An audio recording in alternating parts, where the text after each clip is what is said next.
What's up, everybody? Welcome to the latest episode of Games Up podcast. My name is Cameron McCulloch-Keeble, and I am joined as ever by Lewis. How are you doing? Yeah, I'm doing good today. I'm doing good. Excellent, excellent. We're not joined by Lawrence this week because he has disappeared off to Germany, as you do. So it's just the two of us this week, but he'll be back in no time. Don't worry about it. How has your week been, Lewis? Yeah, it's been good. Just come back from a small holiday to the countryside. Oh, lovely. Yeah, I'm now, and actually, I had the opportunity to meet the Queen. But yeah. You had the opportunity to meet the Queen? Yeah, I mean, I'm going to say opportunity. Didn't actually go, but I had the opportunity to. Yeah, so I went to Cumberland Lodge, and it's right next to the Queen's Church. So when you say you had the opportunity to meet her, do you mean like you were offered or like you could have snuck in? I was offered. Really? Yeah, it's a tradition in the lodge. Wow, that's amazing. Mm. You should have gone up to her and been like, "Good evening, Your Majesty. Do you care about games podcasts?" So I'm assuming you didn't have much time to play anything while you were there. No. Other than like Candy Crush. Polo, apparently. Hmm. So it's a pretty light week of news this week. I'm going to take the lead on stories this week. So we're going to go through a sort of few interesting ones rather than lots of little ones. The big one for us this week is that Crash Bandicoot got its release date. June this year, we will see the return of the Bandicoot. It's really exciting for me because I really look forward to kind of playing through it again. But no matter how much you love your PS1 games, if you go back to them now, you'll notice straight away and be like, I can't do this anymore. There's like a quality that kind of stops, at least to a certain extent, stops me from going back to them. Yeah, I know what you mean. Not a lot of those games have aged particularly well because they were kind of one of the first generations of 3D, so we were still learning what games were and how they were going to sort of grow. And I wonder how well Crash Bandicoot will play, and I wonder how much sort of work will be done by the studio on that to make it play well.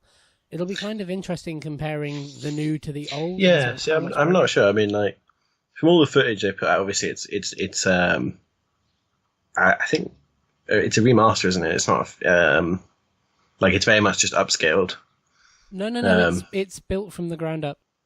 Okay. Because I mean, like, from the footage, it looks like they're very much still presenting the same product, just with everything's the controls are redone and the graphics are redone, but you've still got the same game. I think from what I can see. I think they've done all they can to rebuild the game in very much the style and placements of the original, but it is absolutely remade. Okay. They've remade all of the sprites and everything. It looks gorgeous, frankly. Yeah. And it's a pretty... The thing that interests me is we've only seen stuff from Crash 1. And I think that the stuff that's really interesting is... Because obviously Crash 1 to PlayStation 4, the jump is huge. Yeah. The difference between Crash 1 and 3 is huge, and it would be kind of interesting to compare those. Like, they look so radically different already. It'll be interesting to see how much of a jump there'll be from PlayStation 1 to PlayStation 1 to PlayStation 4. Yeah. Because I mean, you're looking at like like the whole late stage PS1, isn't it? And whenever you compare like the first things that come on them, the late states on them, like same thing with the PS3. The PS3 graphics at the end were so much better than at the beginning. Yeah. So yeah, it's interesting to kind of like look at that. But it's not just graphics, it's like all the systems. Like, there's no way if you compare GTA 4 to GTA 5, the level of detail and intricacy and systems run in that game, it's unbelievable, the amount they squeezed out of that stone. So it's really fascinating. But the reason this is a really interesting story this week is not just because it got a release date, but also because there's questions being thrown up into the air about its exclusivity. There's people who have been looking at the box art that came out as a result of the release date coming out, And we've noticed a lack of the PlayStation 4 / only on Sony / any kind of exclusivity bar. So the question is, this is obviously being developed by an external studio because Activision still owns the rights to Crash. So the question is the Bandicoot saved on many platforms, or is it going back to its home exclusively? Yeah, and I mean, like, you have to look at the fact that this is the studio that makes Skylanders, so it's likely to be on Nintendo, I would think. I think it would be a surprise. Well, not a surprise, but I think it's, considering the way things have been done previously, it might be a little bit surprising if it wasn't. I think it would make a lot of sense for this to be a timed exclusive. I think it would make a lot of sense for Sony to have this for a year, for example, and then it go to whether it's the Switch or the Xbox One or both. Yeah. It would be really interesting. What I'm really fascinated by is if this is a timed exclusive, how does that fall in with the Switch's release and Scorpio? Because Definitely. Like, imagine if Scorpio comes out the gate and they're like, oh, and we have a Crash Bandicoot game at launch. That's a pretty big notch on Sony's belt if they have that. Yeah, definitely. So on a similar vein, I just found a video for Final Fantasy VII Remake, some of the footage from that. And yeah, I'm really excited for that as well. But for the same reasons. It's the same kind of thing. I watched like a wry smile develop on your face as whatever you're watching happened. Yeah, I mean, like, so I love this idea of playing. The lovely thing about these kind of remakes is they're remakes, like, they're not the tired old remake that's, we're remaking the game that we made 5 years ago. These are old games. These are the start of 3D. I mean, Final Fantasy VII is one of the first 3D games along with Tomb Raider, in that the 3D graphic style. And, we've come along so fast since then. It's going to be amazing to play through them again and be like, here's what it's like now. Here's what we can do, because back then the limitation was like massive, whereas these days it isn't. Of course, the only difference between Final Fantasy VII and Crash Bandicoot. Well, Crash Bandicoot comes out this year, whereas Final Fantasy probably never will. Let's see. I'm super, super interested about if and when we actually see that game, because it's like the terms by which it was done. There's some dodge to be seen there. I'm sure we will. I mean, the thing is, this is like a game that will definitely sell. Oh God, yeah. If they've done it well, it'll be like top of the like PlayStation 4 for ages, and it'll sell consoles. Sony definitely wants it to happen. I mean, it won't just sell on. I mean, unless Sony have absolutely got it, which would be. Oh yeah, of course. I mean, that would be pretty unprecedented to have a game of that scale exclusively.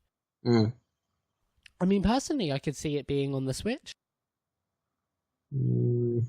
Okay, maybe. I could see it. I could see it. Square Enix are like showing.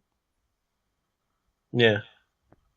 Speaking of the Switch, this week another news story that came out was that somebody got their hands on the first out in the wild Switch unit.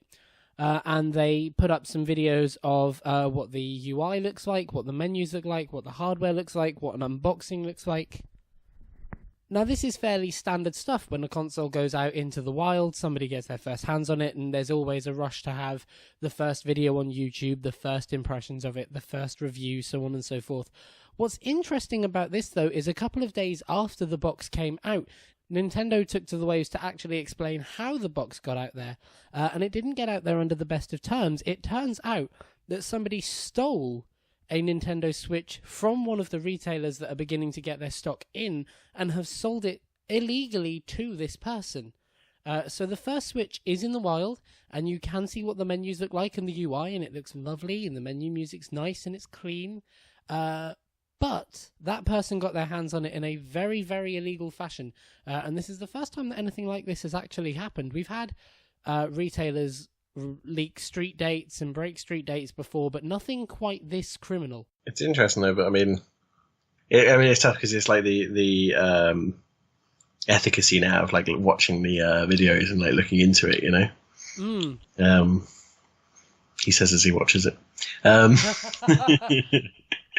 Well, so that's interesting though. As somebody watching it right now, as we're recording this for the first time, like, A, what do you think of what you're seeing? And B, how do you feel about what you're seeing, knowing that it's come from that place? Yeah, so I mean, I'll start with the second question. Like, maybe I'm not as bothered as I should be. Let's be okay, fair enough. But I know that maybe I should be.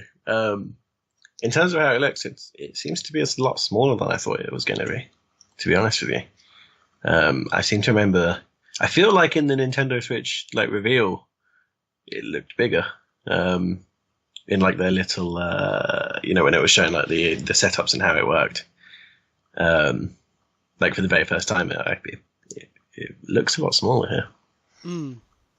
Because I remember commenting that it's going to be like the size of like the Wii U pad or something like that, but it looks more like my tablet. So we could use this as a nice way to transition onto our topic of the week, which is our Switch impressions. I was lucky enough this past week to get my hands on a Switch and get the opportunity to play a number of the launch titles that are going to be coming out for it within the next year, which, just as a thing, we need to narrow down what launch means, because 12 months is not a launch. Like, that's not right. But, so are there any questions you have about the Switch, about what it feels like, what it plays like? And I'll try and sort of answer it or go off in a rant about what it's like. Yeah. So, see, I need like a list of questions, but so did you get to use the Joy-Cons separately? So we got to use them as on the screen, on the sort of controller dock, and then off of all of those. So yes, I've used it as a single Joy-Con on its own. I've used it as 2 Joy-Cons on the screen and 2 Joy-Cons in the controller and the Pro Controller. The only thing I didn't get to do was sort of pull them off the screen and use them as a control system, sort of separate and held away. The thing I'll say is that I thought they looked a bit horrible, and they're really not. Like, they are the control grip that's an option, like the kind of grey one with handles, but it's not controller shaped, is surprisingly comfortable. Like, it looks chunky and it looks like a big square, but it's really not. It like holds surprisingly well. They are small. They are a lot smaller than they look. You can fit a Joy-Con if you kind of extend your thumb and middle finger as wide as they go. You'll fit a Joy-Con in that very easily. And that can be a little bit difficult. I took some photos and some videos during the event, and I'll stick them in the video right now, overlaid in a Switch controller, just to add a little bit of gleam.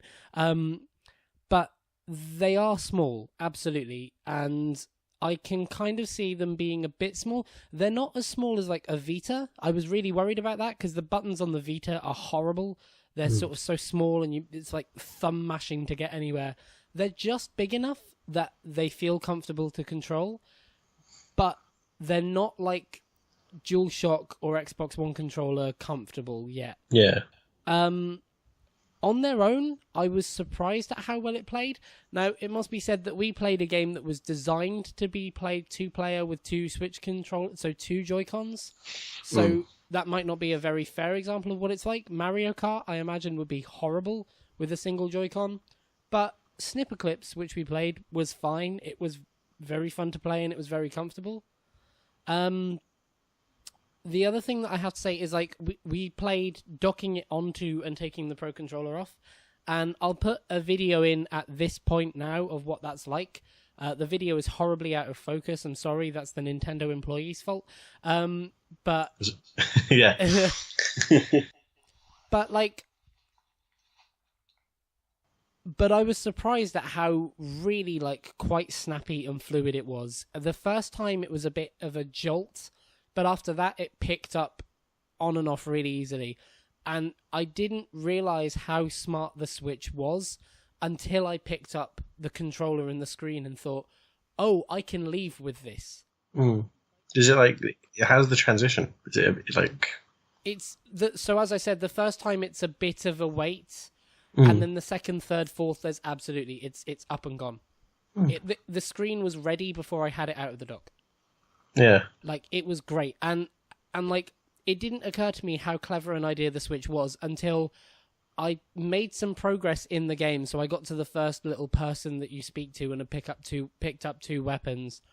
And then I grabbed the Joy-Con out and I was like, oh, at this point I could get in a taxi, get on a bus, get on a train, and I don't have to sacrifice that. And I wonder if this is something that people are going to have to play with, because the Switch is a brilliant idea, and I think it's even better in execution. It's so fluid and so smartly designed. And the first thing I thought when I did that was, wow, I wish this is what the next Xbox and PlayStation are, because this is an amazing console. It's an amazing idea for a controller, and it feels so genuine. But I worry about how much there's actually going to be on it to play. Yeah, I mean, that's... So, I mean, let's just put that to the side while I ask you some more questions, because that's probably where I'm going to talk the most. How was the actual, like the graphics, I guess, is worth saying, on the screen and on the device itself? So, the really nice thing about the console is that I was absolutely happy and satisfied with the graphics on both. The screen on the actual Switch screen itself was really, really nice. And I didn't feel like there was a difference, there was a notable difference going between screen and screen on Zelda, but there wasn't enough of a difference that I wouldn't have done it. Yeah, because there's been... Well, it's interesting, because I guess, like, there's been various bits of footage from Zelda where we've questioned whether it's been like running okay on the screen. So, well, ironically, I actually found it to run worse on the TV than I found it on the screen. I had some frame rate dips on the TV, and it must be said that I was playing a demo where you're supposed to follow like a 15-minute path, and I didn't. I ran into like as far as I could get in the world. I wanted to try and fuck with it a little bit. Yeah, of course. And so I wonder whether that's not very realistic of what the final thing will be. But I saw a couple of frame rate chugs on the TV, whereas when I took it off into the screen, it was smooth, it was fluid, the graphics were fine, the lighting was beautiful. And if that's any indication of what the Switch can do at launch, in a couple of years, this is going to be a really competitive console. Maybe not competitive to PS4 Pro and Xbox Scorpio, but there'll be enough of an install base on PS4 and Xbox One regular that it will be making for what it does and the gimmick it has, it will definitely be competing. Do you not think it's a problem that Zelda have frame rate dips? Especially if games like Skyrim are coming to the Switch. Again, I think it's like... I don't know how indicative that is of what the final thing will be, because I was deliberately trying to fuck with this demo a little bit. Yeah. And again, I didn't see any chugs on just the screen, so maybe it can't deal with the 1080p resolution very well, but in that case, in that situation, I would not think twice about pulling it out of the screen and playing it. Like, if in that situation it deals better in the screen, absolutely play it on the screen, because it was so... it was so easy to understand how well that would play no matter where I was sat or what I was doing, that sacrificing the TV did not feel like a sacrifice. Well, I think I don't have too much to say, actually. Okay. They were kind of the main things. So I think always...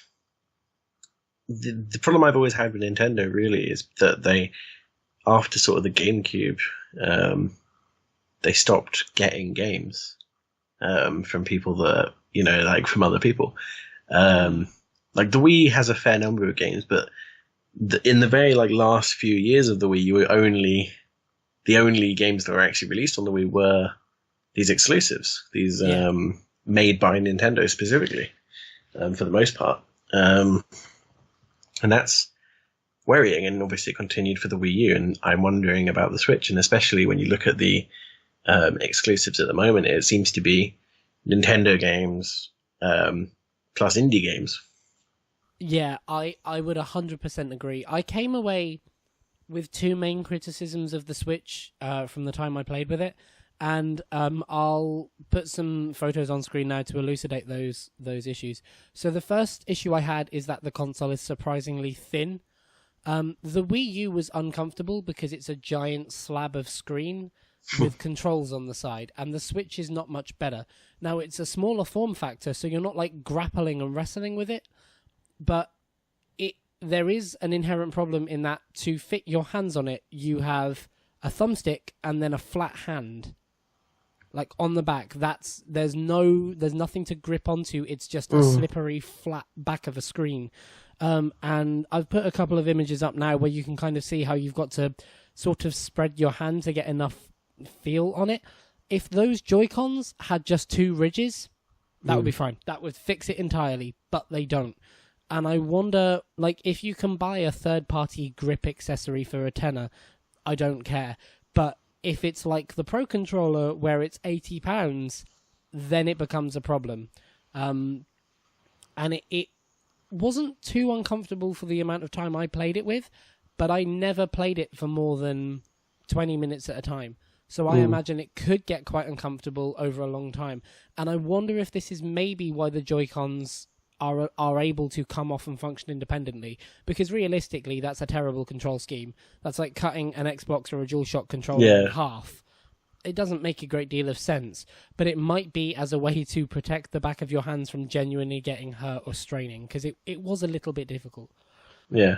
The other issue I had, and this was the biggest issue I had, is that I got hands-on time with a Switch at a public event, and I think they're still happening in the country somewhere. I may be wrong about that. If I am, I'm sorry. But this event happened in a hall, and I've never felt like a launch lineup was barren until I walked into that hall.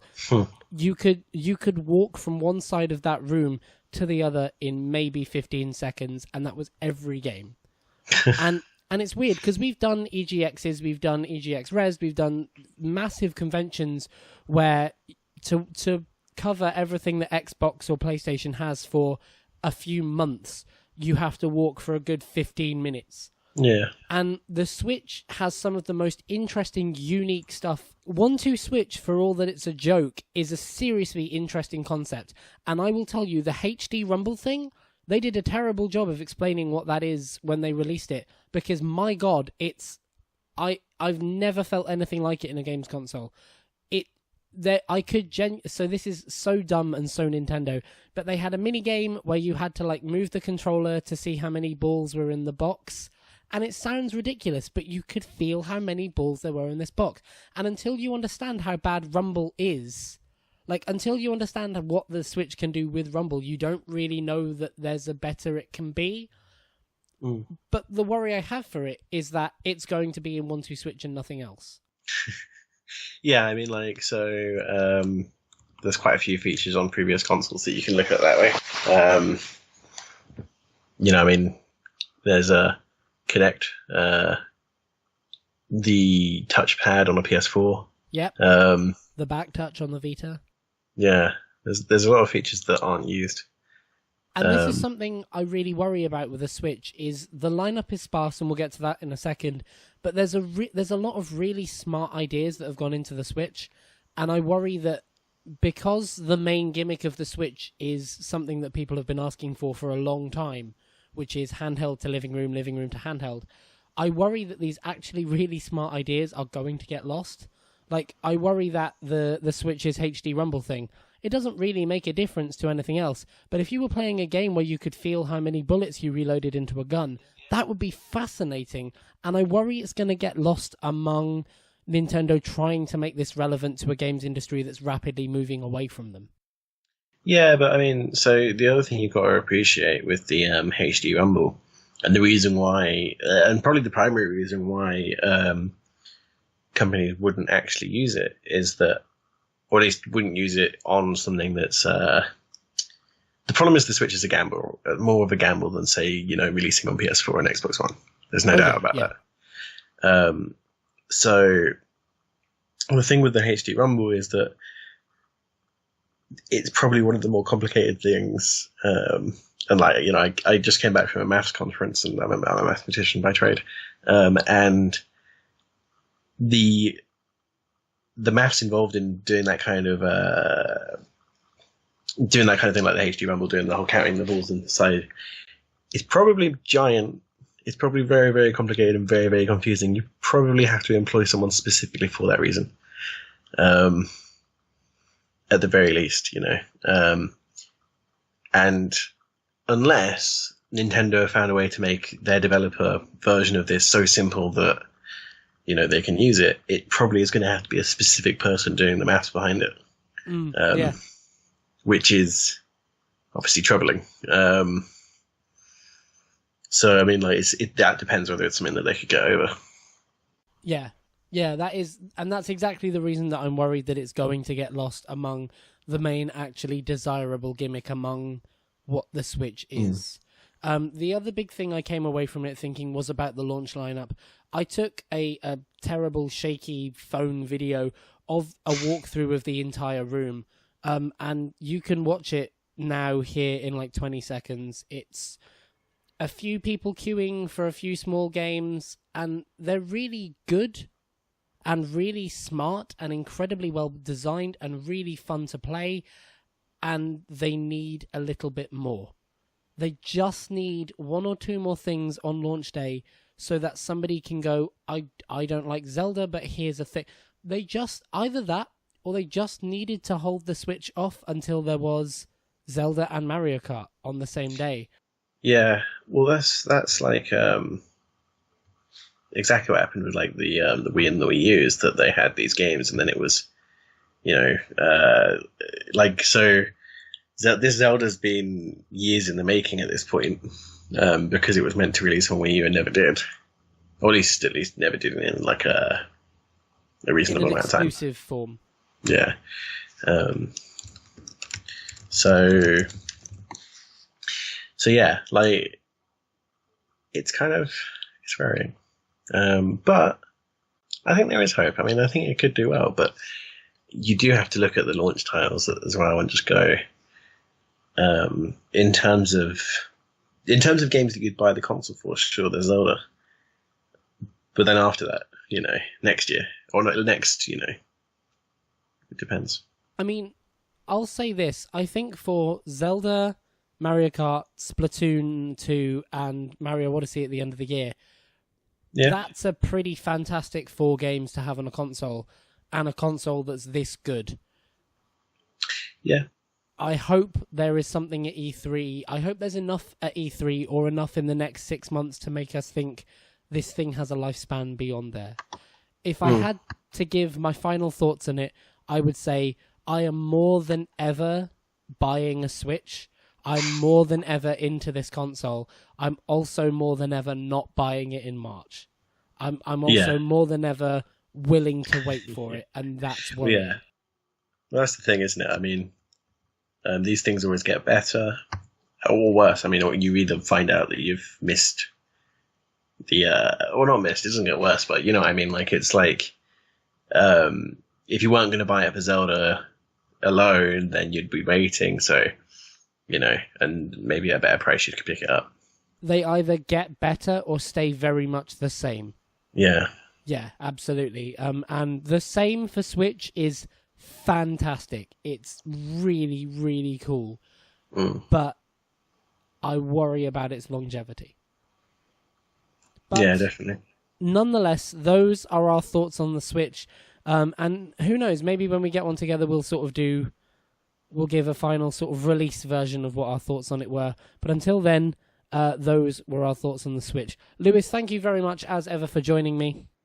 Yeah, it's been good. It's been good. Interesting. Good, as always. What are you going to be playing this week? Maths Project. No. Oh, wow, I've heard about that. The DLC is awful.